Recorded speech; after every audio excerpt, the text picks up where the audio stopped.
tegura naye jeje shaka imuzo twe mu gitondo gusenga ku Laidi niyo twara mu kirori sawa sheri ndagatura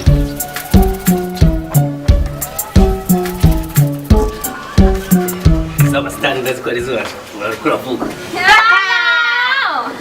allo ati rero Hewe, nizeye ko tutagiye kuri Trebek. ikirori cha Harijo Bifes Lolilo Shani Queen tujane wambaye ko Fashiri izi nizo zigezweho Hewe,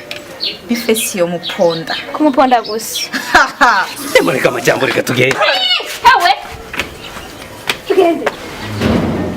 bebe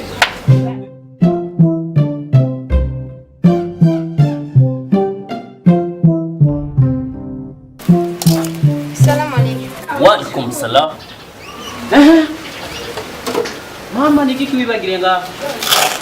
shaka nenda kuzana inkuru iryoshye kandi nziza turi mu kuranga kabebe akabebe na jewe nitwe mama witwe papa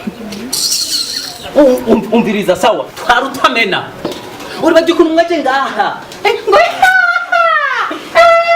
uribagiye ukuntu mwankore ibyo mwankore mwe iyi mbanyi yawe iyi ni ya Bface Rarijo Lolilo Bashire gira ningo